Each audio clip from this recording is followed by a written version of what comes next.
이 시간 우리에게 주시는 하나님의 말씀은 열왕기상 19장 1절에서 8절 말씀입니다.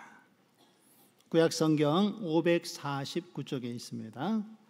열왕기상 19장 1절에서 8절 말씀을 함께 교독하도록 하겠습니다. 아합이 엘리야가 행한 모든 일과 그가 어떻게 모든 선지자를 칼로 죽였는지를 이세벨에게 말하니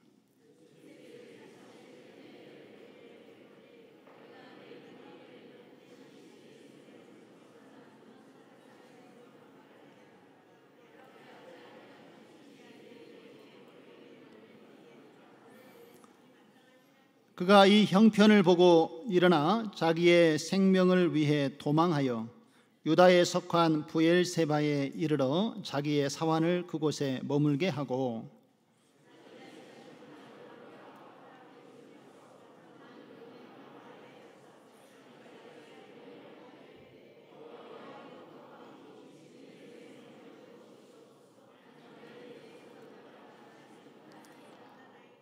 로뎀나무 아래에 누워 자더니 천사가 그를 어루만지며 그에게 이르되 일어나서 먹으라 하는지라.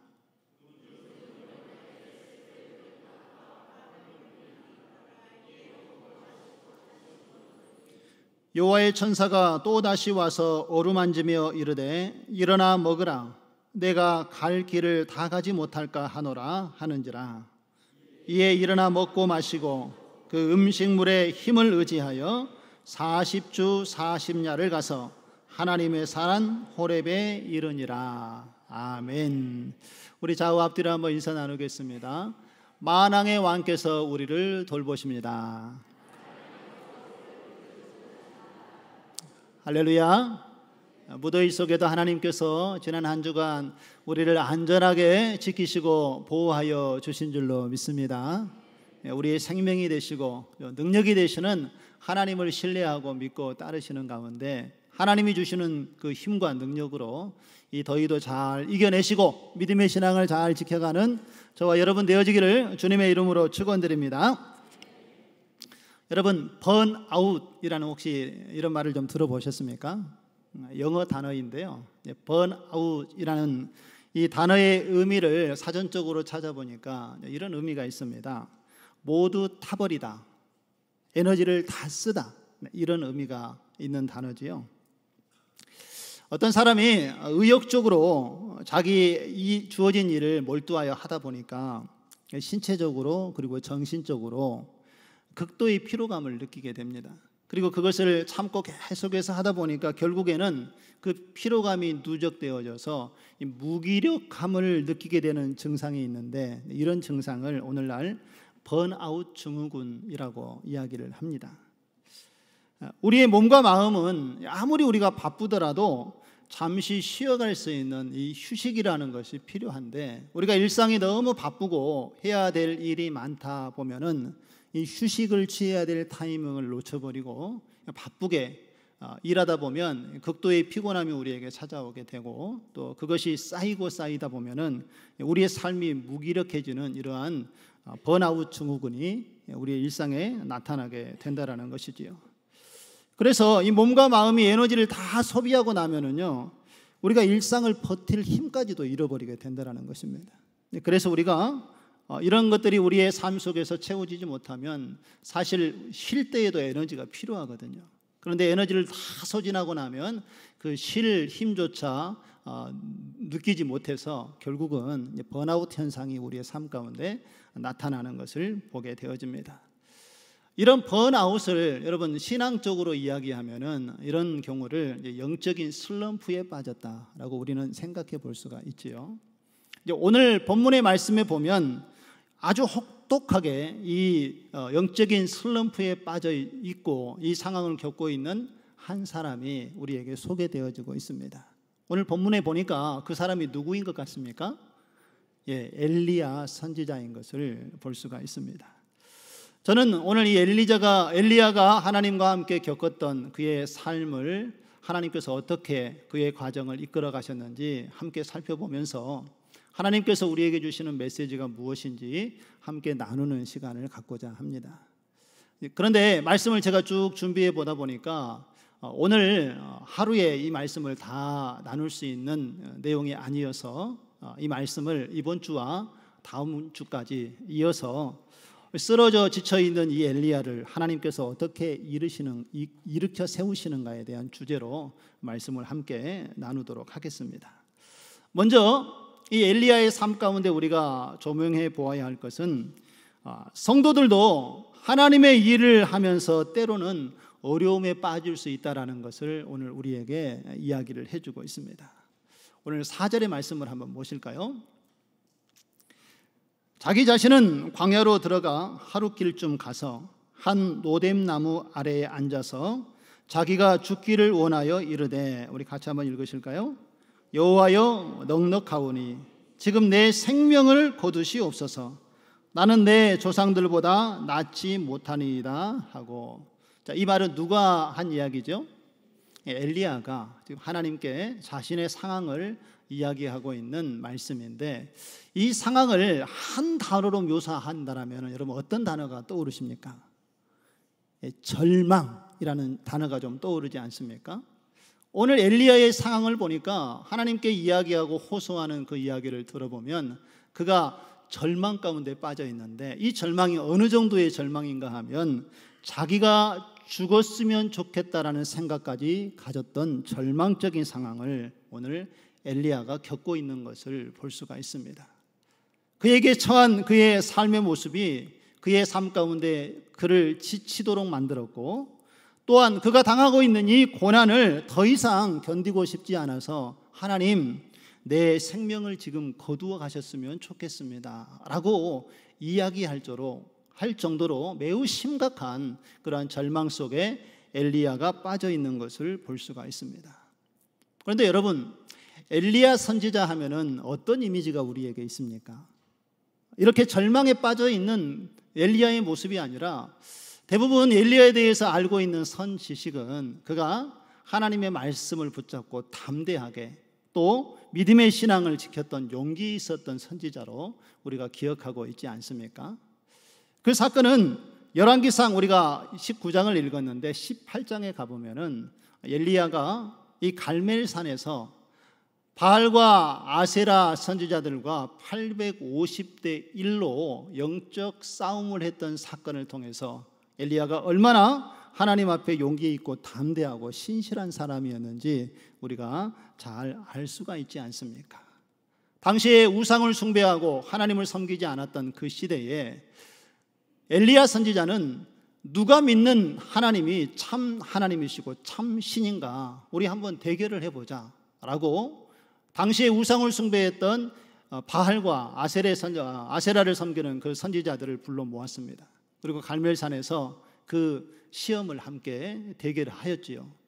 하나님께서는 엘리야의 기도에 응답하셔서 불을 내리시고 하나님이 살아계심을 사람들 앞에 드러냈습니다. 이 싸움을 볼 때에는 850대 1이니까 이 싸움은 결안으로 바위를 치는 것 같은 그러한 무모한 싸움으로 보였습니다. 그러나 살아계신 하나님이 함께 하셨기 때문에 엘리야의 이 싸움은 압도적인 승리로 끝나게 되는 것을 볼 수가 있습니다. 그리고 우상을 숭배하였던 그 바알과 아세라 선지자를 따랐던 사람들을 이제 그의 생명을 끊어내는 하나님의 놀라운 역사가 이 엘리야를 통하여서 나타나는 것을 보면 그가 얼마나 온전한 믿음으로 담대하게 하나님을 섬겼는지 우리가 잘 알고 있지 않습니까? 이것뿐만이 아닙니다. 엘리야 선지자는 하나님께서 이스라엘 백성들이 말씀에 순종하지 아니하고 우상을 숭배한 일로 인하여서 이 이스라엘 지역에 3년 6개월 동안 비가 내리지 않는 가뭄을 선포하셨습니다. 여러분, 3년 6개월 동안 비가 내리지 않으면 이 백성들이 얼마나 공고한 삶을 살아야 했겠습니까? 그 고난과 역경 속에 살아가는 이스라엘 백성들을 위하여서 이제 하나님의 때가 되어서 엘리야가 하나님께 간절히 기도하였을 때에 3년 6개월 동안 비 한 방울 내리지 않고 이슬도 맺히지 않았던 그곳에 하나님께서 비를 내리게 하셨다는 것입니다. 엘리야를 통하여서 하나님께서 행하신 일들을 엘리야는 경험을 하고, 또한 엘리야는 그 하나님을 향한 담대한 믿음이 그의 삶 속에 있었던 것을 우리에게 보여주지 않았습니까? 그런데 유독 오늘 본문의 말씀에 보면 엘리야가 어찌하여 이렇게 한 로뎀 나무 아래에 앉아서 내 생명을 거두어 주시옵소서라고 하나님께 이렇게 절망하며 탄식하는 기도를 하나님께 올려드리고 있을까요? 오늘 그 상황은 오늘 우리가 읽었던 본문의 말씀 1절과 3절의 말씀을 보면은 그 이유가 어느 정도 우리가 이해할 수 있게 됩니다. 우리 말씀을 한번 보실까요? 1절과 3절의 말씀에 보면 아합이 엘리야가 행한 모든 일과 그가 어떻게 그 모든 선지자를 칼로 죽였는지 이세벨에게 말하니 이세벨이 사신을 엘리야에게 보내어 이르되 내가 내일 이맘때에는 반드시 내 생명을 저 사람들 중 한 사람의 생명과 같게 하리라. 그렇게 하지 아니하면 신들이 내게 벌 위에 벌을 내림이 마땅하니라 한지라. 무슨 상황인가 하면은요, 아합이 그의 왕비 이세벨에게 엘리야 선지자가 바알 선지자와 아세라 선지자에게 했던 일을 지금 하나하나 알려주고 있는 상황이죠. 이 이야기를 듣고 왕비 이세벨이 바알 선지자와 아세라 선지자가 죽었던 것처럼 엘리야에게 경고의 메시지를 보내고 있는 것입니다. 그 선지자들이 죽었던 것처럼 내일 이맘때가 되면 너도 죽음을 맛보게 될 것이다 라고 지금 이세벨이 강하게 엘리야에게 지금 경고를 하고 있는 내용입니다. 자, 그때의 3절의 말씀을 한번 같이 읽어보실까요? 그가 이 형편을 보고 일어나 자기의 생명을 위해 도망하여 유다에 속한 부엘세바에 이르러 자기의 사환을 그곳에 머물게 하고 라고 이야기를 하고 있습니다. 여기서 그는 누구입니까? 엘리야지요. 엘리야가 이세벨이 자기에게 주는 그 경고의 이야기를 듣고 바로 그 형편을 보고 자기의 생명을 위하여서 어떻게 했습니까? 도망을 갔습니다. 그리고 유다에 속한 부엘세바에 이르러서 사원을 거기에다 머물러 두고 오늘 이 엘리야가 로뎀 나무 아래 누워서 하나님 내 생명을 거두시옵소서 라고 지금 탄식하고 있는 내용이 엘리야가 현재 겪고 있는 상황인 것을 볼 수가 있다라는 것입니다. 아합이 이세벨에게 모든 상황을 다 이야기했고 이세벨이 그를 향하여서 이제 엘리야를 죽이겠다라는 그 전가를 들었을 때에 이 엘리야의 마음이 두려움에 가득 차고 그의 마음이 무너져 내렸다라는 것입니다. 그런데 저는 이 상황을 보면서 좀 이해가 되지 않습니다. 여러분들은 어떤 생각이 드십니까? 엘리야는 하나님의 능력을 힘입어서 당시에 바알 선지자, 아세라 선지자 850명의 목숨을 끊어내는 하나님의 능력을 가지고 하나님의 일을 행했던 선지자 아닙니까? 그런데 이세벨 왕비가 했던 그 말 한마디에 그가 위축되어지고 이렇게 두려움에 떨고 있는 선지자의 모습을 보니 좀 이해가 되지 않고 의아하다는 생각이 듭니다. 그런데 여러분, 엘리야가 왜 이와 같이 두려운 마음을 가지게 되었을까요? 그 이유는 3절의 말씀을 다시 한번 묵상해 보면은 그가 왜 두려움에 빠졌는지 우리가 분명히 알 수가 있습니다. 3절의 말씀 보니까 그가 무엇을 보았다고 이야기합니까? 이 형편을 보고, 이 형편이라는 것은 지금 엘리야가 처해 있는 자신의 상황을 이야기하는 것입니다. 엘리야가 하나님께서 자신과 함께 하시는 능력의 하나님을 바라본 것이 아니라 현재 자신이 처해 있는 그 형편, 그리고 자신이 눈앞에 보여지는 그 상황, 자신이 겪고 있는 그 현장에 일어나는 사건에 초점을 맞추었기 때문에 그가 두려움에 사로잡히게 되었다라는 것입니다. 자신의 눈에 보이는 대로 해석을 하고 자신이 느끼는 대로 판단을 했기 때문에 그 이세벨의 위협이 두려움으로 자신의 삶을 짓누르고 말았다라는 것이지요. 왜 이런 생각을 엘리야가 했을까요? 아마 이런 마음이 엘리야에게 있었으리라 생각이 되어집니다. 하나님께서 우상을 숭배하는 그 이스라엘 백성들, 또 온 백성이 죄를 짓도록 이끌어가고 있는 아합 왕과 이세벨에게 하나님께서 3년 6개월 동안 비를 주지 않는 가뭄을 그들에게 내리셨습니다. 얼마나 고통스러운 시간을 보냈겠습니까? 그리고 바알과 아세라 선지자들을 목숨을 끊어내면서 하나님이 진짜 살아있는 하나님이라는 것을 사람들 앞에 드러내는 일들을 엘리야를 통하여서 하나님께서 보여주셨는데, 이세벨이 아합을 통하여서 이 모든 일을 아마 들었겠지요. 그러면 이제는 아무리 왕이고 왕비라 할지라도 그 하나님의 전능하신 힘 앞에 그들이 무릎을 꿇고 회개할 것으로 엘리야는 생각을 했을 것입니다. 그런데 어떻습니까, 여러분? 오늘 이세벨이 행한 반응을 보면은 이 엘리야의 생각과 전혀 반대되는 일을 행하고 있는 것을 볼 수가 있지요. 오히려 엘리야를 죽이겠다고 난리를 치고 있는 상황을 오늘 엘리야가 경험을 하고 있다는 것입니다. 그래서 엘리야가 이러한 상황 속에서 이제 내가 할 수 있는 일은 아무것도 없구나, 내가 할 수 있는 일은 여기까지구나 라고 생각하고 엘리야가 절망에 빠져서 그의 마음이 완전히 탈진한 상태가 되어버리고 말았던 것입니다. 여러분, 우리도 이런 상황이 오면은 낙심할 수 있습니다. 취업을 하기 위해서 열심히 준비하고 취업을 향해서 준비했던 사람, 그리고 좋은 성적을 얻기 위해서 열심히 노력하여 공부했던 학생이 취업에 실패하기도 하고 열심히 공부했는데 좋은 성적을 얻지 못할 때도 있습니다. 사업을 하는 사람은 연초에 자신이 할 일에 대해서 큰 계획과 꿈을 가지고 사업을 준비하고 일을 시작을 했습니다. 그런데 지금까지 과정을 돌이켜보니까 자기가 원했던 곳에 절반도 이르지 못하고 오히려 처음에 시작했을 때보다 사업이 더 어려워지는 환경에 처할 수도 있지요. 어떤 사람은 자기 남편을 구원하기 위하여서 하나님께 간절히 기도하고 열심히 전도했는데 남편이 예수 믿고 교회에 나오기는커녕 오히려 교회 가는 것을 더 핍박하고 힘들게 하는 상황에 처할 수도 있습니다. 하나님의 말씀을 듣고 사랑을 베풀었는데 오히려 그 사랑 때문에 억울한 일을 당하기도 하는 것이 우리의 삶 여정 속에 나타나 있지는 않습니까?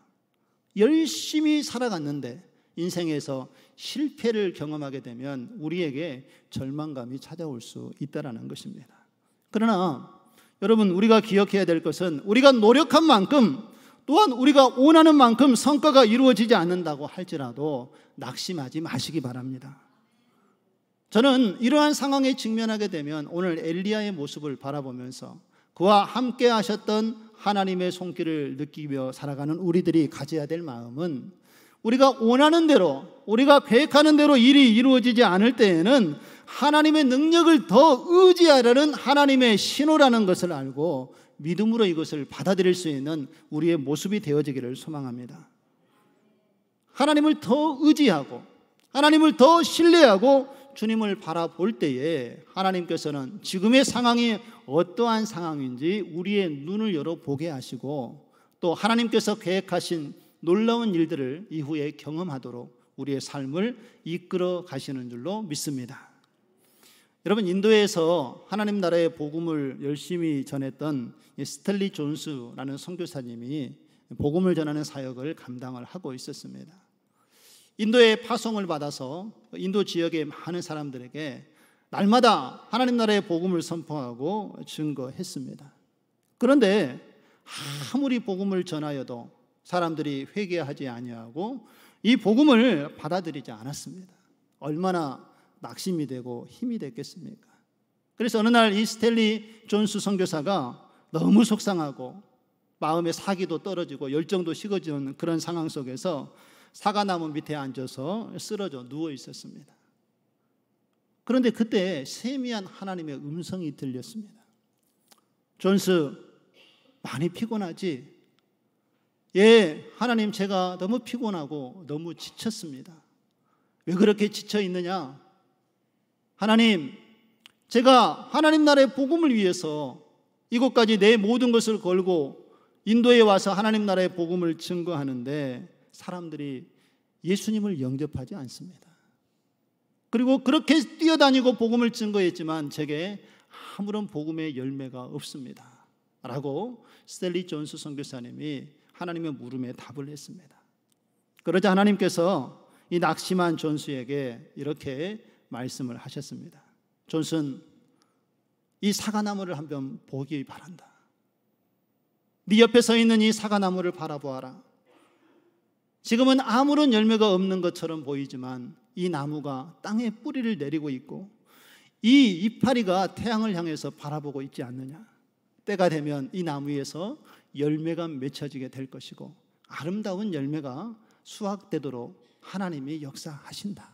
그러니 실망하고 낙심하지 말아라 라고 말씀하시면서 이 선교사님을 위로해 주었다라는 선교사님의 간증이 있습니다. 여러분, 우리는 우리의 삶을 이 땅에 살아가면서 종종 하나님이 우리의 문제보다 더 크신 능력을 가지고 계시는 하나님인 것을 잃어버리고 생활할 때가 많이 있는 것을 볼 수가 있습니다. 언제 그런 생각이 우리에게 나타납니까? 우리가 기대하고 우리가 원하는 대로 일이 이루어지지 않았을 때에 우리는 그 크신 하나님을 느끼지 못하고 살아가고 있는 것이지요. 우리가 기대한 반응이 우리의 삶 가운데 나타나지 않는다 할지라도 우리는 하나님의 역사를 바라보는 이 믿음이 흔들리지 않는 우리의 모습 되어지기를 소망합니다. 다윗이 그의 인생에서 얼마나 많은 역경과 고난을 견뎌왔습니까? 그가 시편 27편에 보면은 이렇게 하나님에 대해서 그의 신앙을 고백하고 있는 것을 볼 수가 있습니다. 오늘 다윗의 마음을 가지고 1절, 2절, 3절 말씀을 한번 같이 읽어보도록 하겠습니다.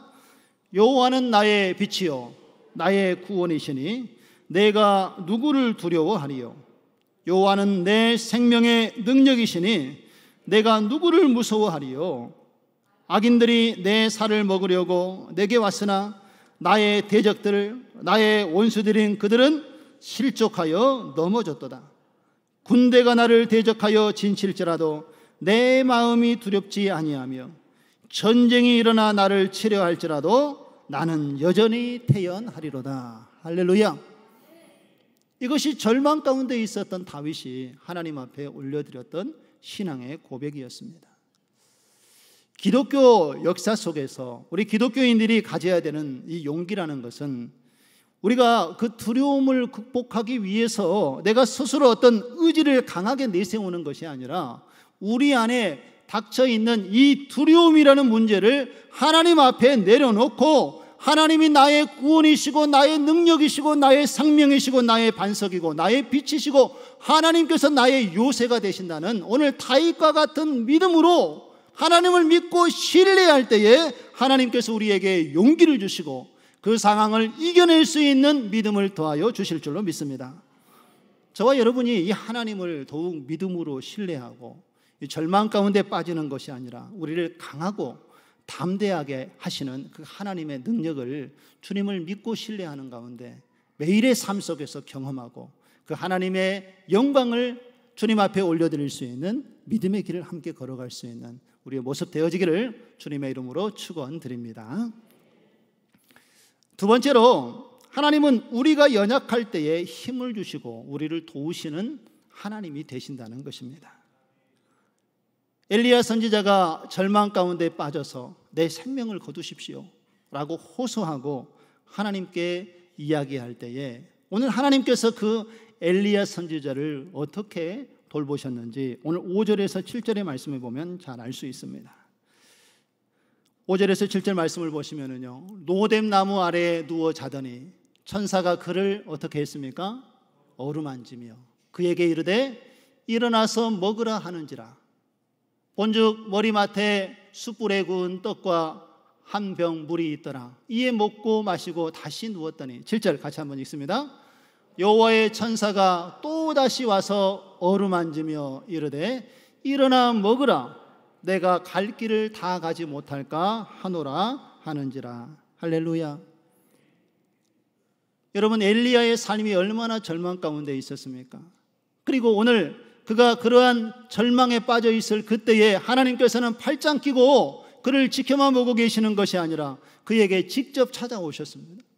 천사를 보내셔서 쓰러 지쳐져 있는 엘리야를 어루만지시면서 엘리야야 일어나라, 일어나서 이것을 먹으라 라고 그에게 먹을 것을 공급하시고 그 연약함을 돌보시는 오늘 하나님이 그와 함께 하셨다는 것입니다. 그런데 여러분, 엘리야의 모습을 보십시오. 그가 일어나서 보니까 숯불에 구운 떡 한 덩이가 있고 또 주변에 물이 놓여 있어서 그것을 먹지요. 그런데 그 다음에 반응이 뭐였습니까? 또 잡니다. 엘리야가 얼마나 그의 삶 가운데 탈진이 되었는지 한 번 음식을 먹고 일어서지를 못할 정도로 그가 낙심에 빠져 있었다라는 것이죠. 그런데 하나님이 어떻게 하십니까? 그 엘리야를 향하여서 내 이놈 하고 야단치고 그를 책망하였습니까? 전혀 그렇지 않았다라는 것입니다. 오히려 지쳐 쓰러져 있는 엘리야에게 천사를 다시 보내서 그를 또다시 어루만지시고 그리고 일어나서 먹으라 라고 이야기하면서 엘리야를 일으켜 세우시는 분이 우리가 믿는 하나님 되심을 믿으시기를 바랍니다. 저는 이 엘리야를 돌보시는 하나님의 모습을 보면서 어머니가 제가 병들어 연약하고 지쳐 쓰러져 있을 때에 나를 돌보시는 그 어머니의 손길을 느끼면서 하나님이 어머니가 나를 그렇게 돌보시는 것처럼 우리를 돌보시는 하나님 되시는구나 하는 것을 다시 한번 깨닫게 되고 하나님께 감사와 찬양과 영광을 올려드리지 않을 수 없었습니다. 엘리야가 오늘 이런 하나님의 공급하심을 경험한 것이 처음 있는 일이었을까요? 그렇지 않습니다. 오늘 엘리야가 이 하나님의 놀라운 사랑과 은혜를 경험하면서 그가 새 힘을 얻게 되는 과정 속에 분명히 하나님께서는 지난날 엘리야와 어떻게 하나님이 함께 하셨는지 그의 삶을 다시 한번 돌이켜보게 하고 하나님의 은혜를 생각할 수 있도록 그의 삶을 하나님께서 이끌어 가셨을 것입니다. 열왕기상 17장에 보면은 이런 사건이 있었지요. 하나님께서 엘리야를 통하여서 이 아합과 이세벨이 또 이스라엘 백성들이 우상을 숭배하는 그곳에 3년 6개월 동안 가뭄이 임할 것을 선포하지 않았습니까? 그리고 엘리야를 통하여서 아합 왕에게 직접 이것을 하나님께서 선포하도록 엘리야에게 말씀하셨습니다. 엘리야는 하나님의 말씀에 순종하였다가 큰 어려움을 당하지요. 그래서 하나님께서 엘리야를 저 그리 시냇가로 피신하여 숨도록 인도하십니다. 그리고 그 감은 그 땅에서 그리 시냇가에 있었으니 물을 풍족히 먹을 수 있지 않았겠습니까? 그리고 그를 돌보시는데 어떻게 돌보시는가? 열왕기상 17장 6절의 말씀을 한번 보시지요. 우리 같이 한번 읽어보실까요?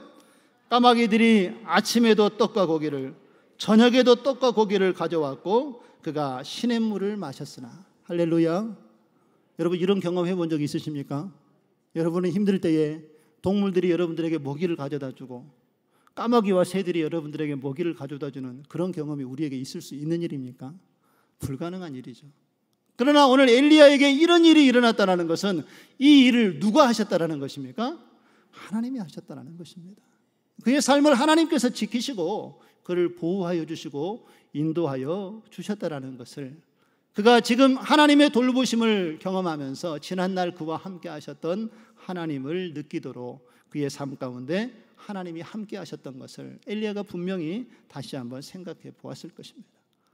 이것뿐만이 아닙니다. 이제 가뭄이 심해지니까 이 그리 시냇가에서 엘리야가 그곳에 물을 떠서 먹었지만 그 물마저도 다 메말라 버리고 말았습니다.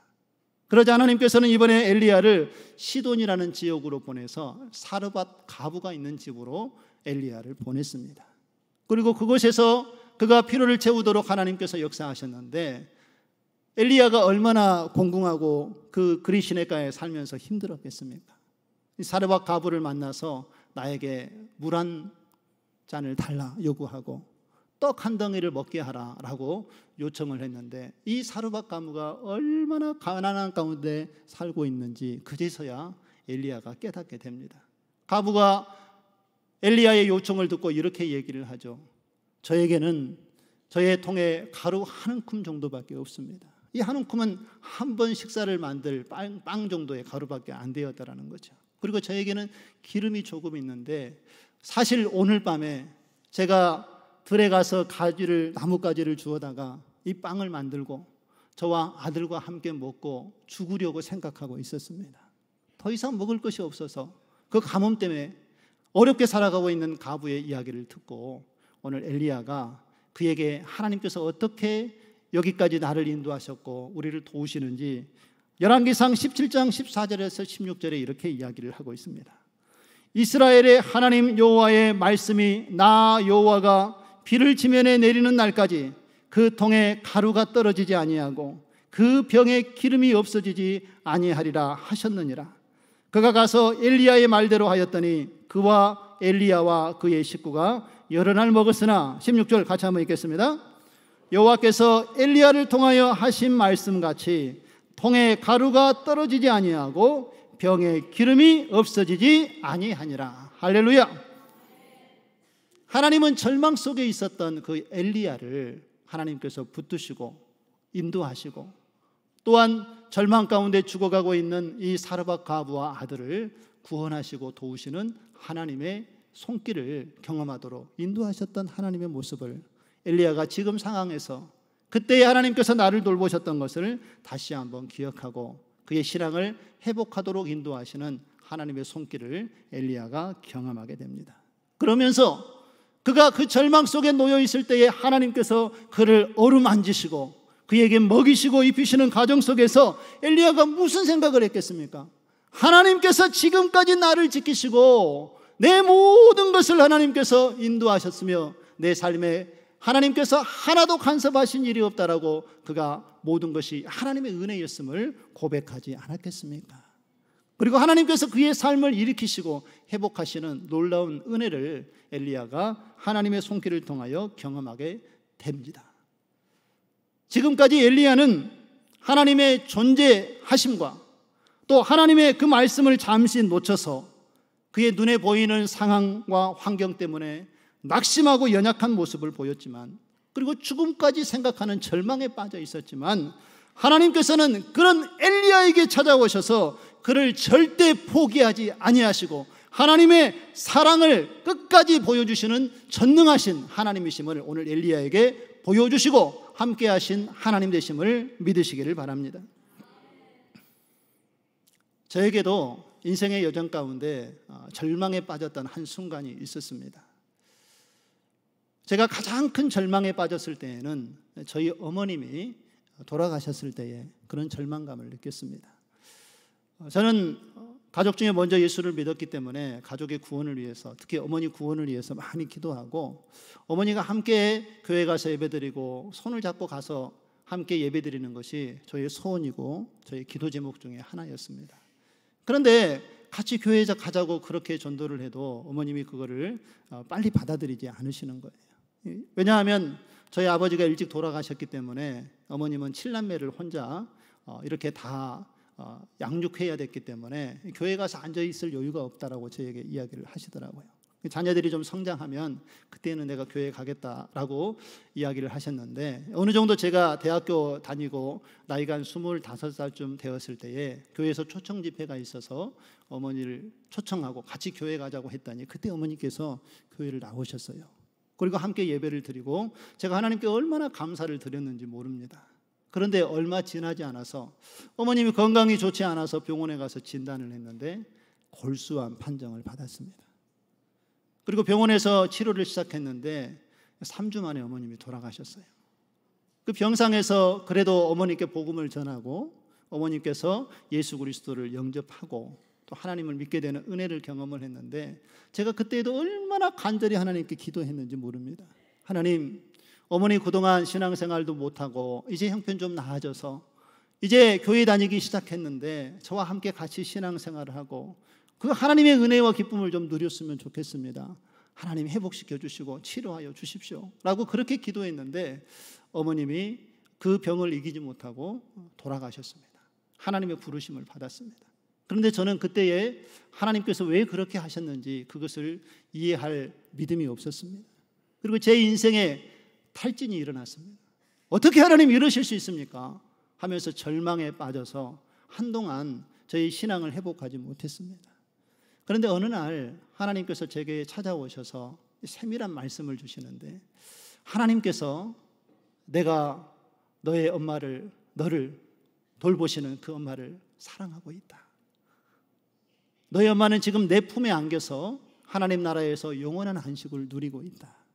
그리고 조금만 지나면 다시 천국에서 부활의 소망을 주신 하나님으로 인하여 다시 만나게 되는 은혜를 누리게 될 것이다 라는 말씀을 주셔서 그 말씀을 통하여서 저의 절망했던 그의 삶이 위로와 힘을 얻을 수 있었습니다. 그리고 다시 나를 새롭게 하신 하나님의 은혜를 붙잡고 하나님 앞에 나아갈 수 있는 하나님의 놀라운 사랑을 힘입고 오늘 여기까지 이르게 되는 하나님의 은혜를 누리게 되었습니다. 여러분, 우리 인간을 죽음에 이르게 하는 병은 절망이라는 말이 있습니다.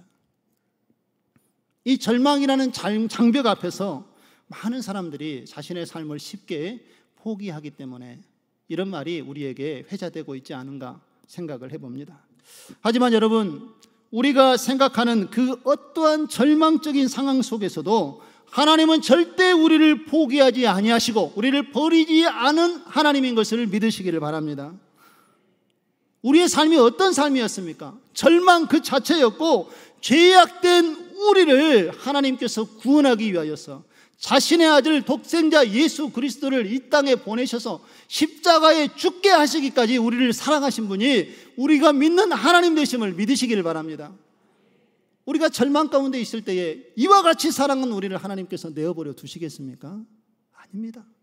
하나님께서는 끝까지 우리를 사랑하시고 우리를 붙드시고 우리의 삶을 이끄시고 인도하시는 하나님이 되심을 믿으시기 바랍니다. 이제 오늘 말씀을 맺고자 합니다.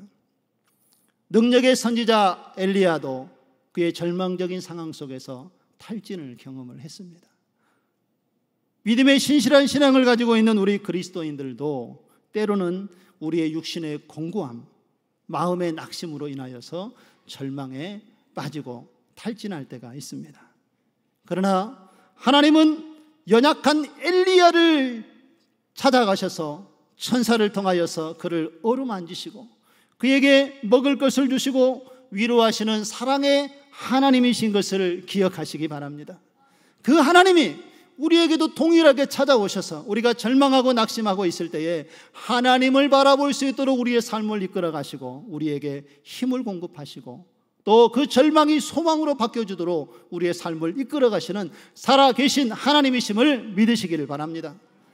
그 하나님의 인도하심을 받으시고 이번 한 주간에도 내 삶 구석구석을 만지시고 인도하시는 살아계신 하나님의 그 은혜와 능력을 경험하시고 하나님의 영광을 주님 앞에 올려드릴 수 있는 저와 여러분의 삶이 되어지기를 주님의 이름으로 축원드립니다.